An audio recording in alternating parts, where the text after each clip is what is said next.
I don't think we can really read too much into last weekend's result at all. You know, you question what Wasps had to play for. You know, they've obviously got their minds on next week, as have we. So it was about getting the job done, really. And you know, I don't think it's really relevant. And we know the challenge is going to be completely different this weekend. And yeah, there's always a few things to work on. A couple of policy issues that, you know, just making sure we get out of our own 22, our own half well. We'll make sure we get into our structures in attack, things like that. But they're very generic things. It wasn't a case of analysing the detail really, because it will all be completely different come the weekend. So it's hard to praise your worst enemies, but how impressed have you been with Leicester's charge into these playoffs?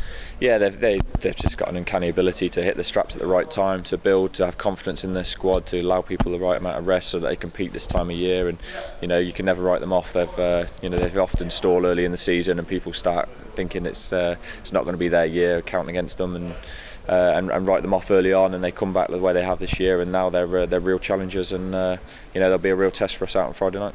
How does the mentality change in the camp when you come into these weeks? Because obviously 2, maybe 3 weeks now will define the Saints season.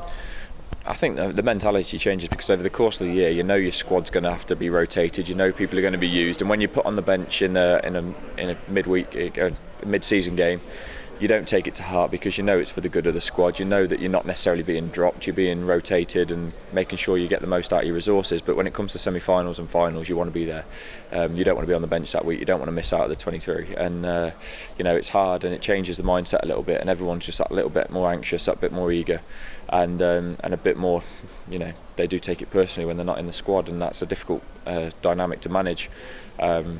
But we've said over the last couple of weeks, that's the prize, that's what we're all playing for. When you're out there against Wasps last weekend, you're playing for your place in the semi-final, and that's what we've tried to, you know, instill in the boys. And hopefully we've got a good enough, a strong enough culture here that the lads that don't get picked will be rallying behind the ones that do, and all pushing in the same direction. And you know, the lads that have been picked have really got to honour that now and do it justice, and make sure that they get the rewards that the rest of the squad deserve over the course of the year.